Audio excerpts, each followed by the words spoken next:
Buenos días amigos, buenos días compañeros. La emisión de CO2 está afectando la salud de las personas, en donde el mayor contaminante es el parque automotor, que ocasiona enfermedades respiratorias y cardiovasculares. Por esos motivos, el propósito del texto es concientizar a las personas para reducir la emisión de CO2 en los espacios urbanos y rurales, y también mostrar propuestas y alternativas de solución frente a ello. El dióxido de carbono, o también llamado CO2, es un gas que forma parte de la troposfera, la capa más cercana a la Tierra, en donde se transforma por medio del ciclo de carbono, que hay varias formas de elaborarlo. ¿Por qué? El carbono está en todas partes, desde el petróleo en forma líquida hasta los animales y hasta tú en forma sólida. Pero una de ellas es cuando la planta con la fotosíntesis absorbe el CO2 y produce el oxígeno, el cual nosotros respiramos o inhalamos. Y después botamos dióxido de carbono. Y ese dióxido de carbono va a la atmósfera y regresa y llega a la planta, haciendo que el ciclo se repita una y otra vez hasta que alguno de los tres muera, no sé, termine. Por esos motivos, les voy a mostrar las causas y consecuencias en los espacios urbanos y rurales. Las causas de emisión de CO2 en espacios urbanos. Primero, existen dos tipos de contaminación: los artificiales y los naturales, en donde los urbanos se asemejan más a los artificiales, en donde están las móviles y fijas. Las móviles son cualquier tipo de vehículo, sea carro, bus, microbús, avión, tren, etcétera, que emiten gases contaminantes como hidrocarburos de plomo, compuestos de plomo, hidrocarburos, dióxido de carbono, monóxido de carbono, entre otros. Las fijas son las refinerías, las petroleras, las industrias, las fábricas, etc., que emiten gases contaminantes como el óxido nitroso y dióxido de azufre. Otra causa también son la quema de basura o desechos tóxicos que contaminan en la atmósfera o el aire, y su ceniza se queda en la tierra, contaminándola también, y puede llegar hasta el agua subterránea. Perdón que no se ve la cámara. Hasta el agua subterránea. Otra consecuencia, pero es involuntaria. Lima empezó a construir grandes edificios y monumentos, dejando atrás la época colonial, en donde pasó de ser un espacio rural a un espacio urbano. Espacio urbano, en donde los primeros, por ejemplo, las haciendas antes era común o frecuente verlas, pero ahora han desaparecido casi o por completo. También están las chacras de cultivo, que antes estaban en sitios donde ahora hay casas, ciudades, edificios, un montón de cosas. Hasta muy posiblemente el lugar donde estás viviendo ahora antes era una chacra de cultivo. Los primeros movimientos migratorios ocurrieron en el año 1940, en donde se trasladaban de las provincias a la capital. Y la mayoría de ese traslado ocurrió por la falta de oportunidades de trabajo y en busca de una nueva vida y formar también una nueva familia. Y todos estos cambios que ocurrieron en Lima, o sea, en la zona urbana o en la capital, trajeron unos cambios en la sociedad. Por ejemplo, el avance de la urbanización. Para esos años, el espacio rural, que era el campo, ya abarcaba una gran parte de la población, un 70, una gran parte. Y el espacio urbano, Lima, ya un tercio, que para ustedes muy posiblemente les parecerá poco, pero para empezar ya había abarcado demasiado.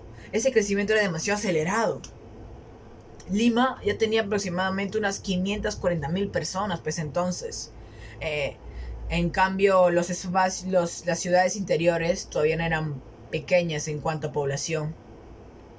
Otro también era el avance de la tecnología, porque cuando más tecnología o fábricas había, ya los campesinos ya no se les utilizaba para casi nada y empezaron a haber más desempleos de diferentes trabajos porque ya más gente y hacían que un trabajo te cueste más de lo que debería costarte, aunque seas bueno o malo trabajando.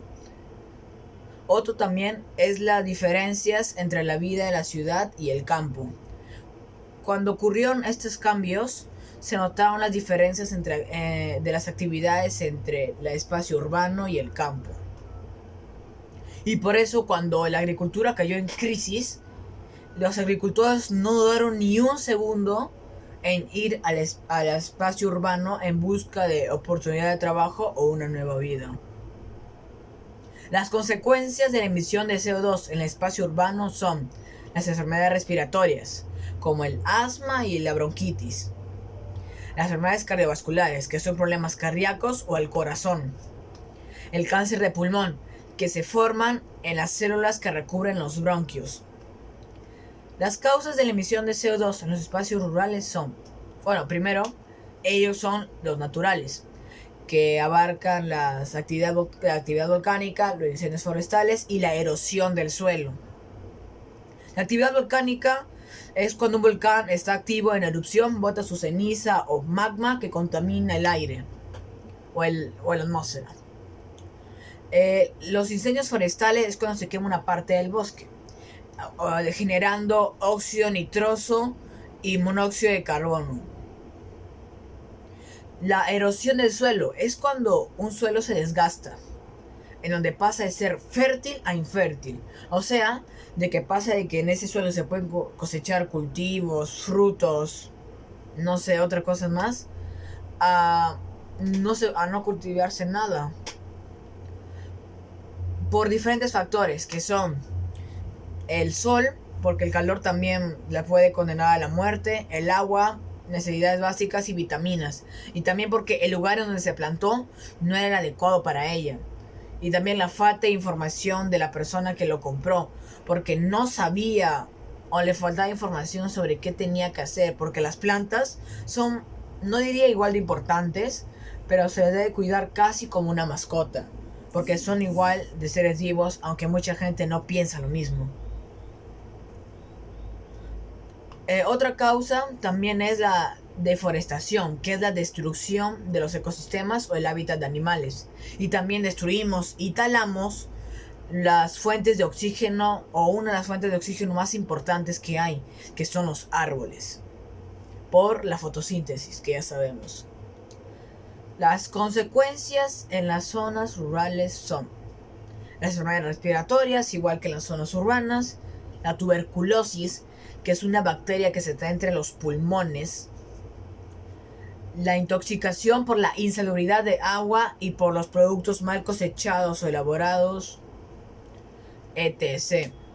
Las consecuencias de la emisión de CO2 en el medio ambiente son, esto ya generalizando, son el smog, el cambio climático, que es cuando un clima pasa de ser templado o frío a que tenga calor repentinamente. El efecto invernadero, que está muy ligado al cambio climático porque lo produce. Porque en ese cambio de gases que hace en ese rebote de gases, cuando el sol pasa de chocar con la planeta, choca y rebota como una pelota. Y cuando intenta salir, se queda atrapado porque el dióxido de carbono y otros componentes hacen que choque. Haciendo esto, generando que se quede aquí, generando el cambio climático. También está la disminución de la capa de ozono, que se produce mayormente por la contaminación atmosférica. Además, la capa de ozono es muy importante porque nos cubre del sol por los rayos ultravioleta que podrían ocasionar cánceres de piel, problemas a la piel, acné, muchos otros problemas más. También está la lluvia ácida, que afecta a las zonas rurales. ¿Por qué? los gases contaminantes que vienen de las industrias salen, no vuelan y esto, y cuando llegan a la atmósfera, sus partículas se unen entre las nubes y todo esto, ocasionando que se contaminen. Y en lugar de salir agua, bote gases contaminantes o ácidos, se podría decir. Esto mayormente ocurre en otros países, como en Rusia o en otros más. Y ahí. Por esos motivos, mi propuesta es la de las campañas de reforestación y actividades ecológicas. Las actividades ecológicas son botar la basura, recoger la basura, que aunque parezcan que es lo mismo, otra cosa es recoger la basura de una persona que no lo hace para luego botarlo. Y botar la basura y es botar tu propia basura. Hay que ser específico porque mucha gente no puede entender esto. Poner tachos de reciclaje para que la gente se organice más a qué tacho botar y etc. Este plan yo lo consideré porque vi de que hay campañas de reforestación y hay campañas de actividades ecológicas, pero separadas. No, que yo sepa, no vi una junta. Entonces yo pensé y dije, ¿por qué no juntarlas? Es una buena idea porque ambas hacen reducir la emisión de CO2 y juntarlas haría que sea más eficaz y simple. Así que la junté y ahí salió. Consideré esta idea además porque la reforestación es algo muy común, o sea, es una campaña que se está haciendo durante ya mucho tiempo. Y las actividades ecológicas también. Además, combinarlas sería una perfecta idea. Las desventajas o puntos en contra de esta propuesta es de que no mucha gente iría porque no hay una motivación que motive para que lo haga. ¿Por qué? La gente tiene ese pensamiento, la sociedad ese pensamiento que hace de que si hago algo, tú me recompensas con un producto, con dinero. Y ese mal hábito ha hecho que no mucha gente colabore al medio ambiente. Y por eso que no mucha gente se motivará. Y si como estudiante ponemos una recompensa, la gente, como no tenemos un dinero para estar haciéndolo seguido o para que sea un buen premio, la gente se va a quejar y va a bajar sus expectativas del premio, haciendo que no mucha gente vaya. Y por eso prioricé que solo hacer eso sin recompensa, para que la gente que de verdad quiera colaborar, lo colabore. Y las consecuencias de esto serían obviamente reducir la emisión de CO2 en mi comunidad. Mi primera alternativa sería de los techos verdes, la de poner semillas, plantas, macetas en los techos de las personas, de los ciudadanos, para que así tengan su propio cultivo o huerto ahí, en donde lo consideré porque podríamos respirar mejor por la planta que hace la fotosíntesis, donde absorbe el CO2 y produce el oxígeno que respiramos nosotros. También porque en los tiempos de pandemia, eso podría servirnos para no ir al mercado con los riesgos de contagiarte y quedarte en casa a agarrar un cultivo, cosecha que hayas estado cultivando durante tiempo. Las desventajas o puntos en contra de esta teoría es de que no mucha gente podrá hacerlo porque no tiene techo, podría malograr su techo, no le quedará estético y así otros más.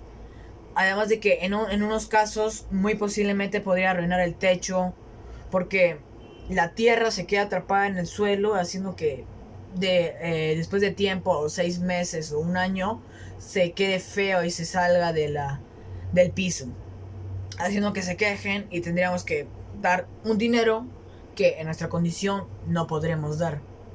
Mi segunda alternativa y última sería la de utilizar bicicletas o caminar en lugar de utilizar carros que contaminan demasiado CO2 por los tubos de escape. Consideré esta idea porque es económica, hasta podría decir que gratis, porque la gente que quiera una bicicleta pues lo paga. Y no, si quieres una bicicleta competitiva, ahí sí ya va a costar caro. Pero si tú utilizas para una recorrida al parque o pasear con tus amigos, pues una barata. No creo que vayas a una competencia internacional, que yo sepa. Y si no quiere, la gente, y puede ser gratis porque la gente que no quiera pagar una bicicleta puede utilizar su propia bicicleta o caminar, no hay ningún problema. La consecuencia de esto sería que habrían más accidentes por la falta de ciclovías, ya que al no haber ciclovías, los biciclistas tendrían que ir por la vereda, hasta también ocasionando accidentes, o por la pista, aumentando el riesgo de accidentes. Y en los distritos que hay o que existen, los conductores no respetan y la autoridad se olvida que está presente y no ayuda a los ciclistas sino al conductor, que no está correcto hacer eso. Y también y una desventaja es de que las bicicletas y caminar no pueden recorrer grandes recorridos como los carros. Los carros hasta pueden cruzar un país. Pueden cruzar desde Lima hasta Bogotá, aunque eso sí le cueste mucho dinero por la gasolina. En cambio, una persona sí lo puede hacer, pero el desgaste físico va a llegar a un punto en donde hasta te puedes morir o no sé, a menos de que obviamente hagas una parada cada tiempo, pero aún así no creo que tus piernas resistan tanto. Y las bicicletas sí, pero tampoco, ¿me entiendes? También mueven las piernas y en algún punto las piernas se van a cansar. Y aunque pienses hacer un descanso cada, yo que sé, 3 horas o 5 horas, en algún punto ese descanso ya no va a funcionar y te puedes desgastar muy gravemente. Descarté 2 propuestas, que eran la de la energía renovable y y el filtrador de CO2 en el tubo de escape de los carros. Primero, ¿qué es cada uno? La energía renovable es una energía que se puede utilizar una y otra vez. Y además esta energía no gasta energía eléctrica. Puede ser solar, del aire, del agua, etc. Lo malo de eso es de que es muy cara y difícil de conseguir. Quiero decir que la última vez que vi costaban como 3,000 soles o dólares. Y eso es demasiado. Como postura de estudiante no tenemos 3,000 dólares para estar pagando eso. Aunque ayude al medio ambiente, solo pagaríamos uno y uno no abarca para toda una comunidad, sea pequeña o grande. Luego, el filtrador de CO2 en el tubo de escape de los carros. Esta es una idea que en resumen trata de que un filtrador se lo pone en los tubos de escape, que es donde se emite el CO2, absorbe el CO2 así y hace que el oxígeno pase por las orillas o por el otro lado, haciendo que los carros en lugar de emitir CO2 emitan oxígeno. Este plan es muy bueno, eficaz y simple, pero el problema es de que también es difícil de conseguir y esto no está completamente fortalecado, no se ha puesto tanto en práctica y no podremos saber si hay efectos secundarios en los carros o otro problema que se pueda ocasionar. En todo caso podrían utilizar carros eléctricos, pero eso también cuesta y todavía no se consolidan en el mercado. Además de eso, el precio también no ayuda mucho, pero si se pone en funcionamiento por empresas grandes que ellos sí pueden dar un buen presupuesto para hacer eso, sería más simple, eficaz y el doble o hasta el triple de rápido para reducir la emisión de CO2 que las otras propuestas. En resumen, mis propuestas tratan de ser eficaces, simples, sencillas y de manera de que cualquier ciudadano pueda participar con una idea o estando o participando en esas actividades ecológicas. Además, podemos concluir de que no importa no importa que estés en una zona urbana o rural, ambas contaminan dióxido de carbono de de semejante forma. Y también de que cuando mayor gente viva en un lugar, más contaminación va a haber en ese lugar. Y como dice Margaret, no va a haber una sociedad si destruimos el ecosistema. Gracias.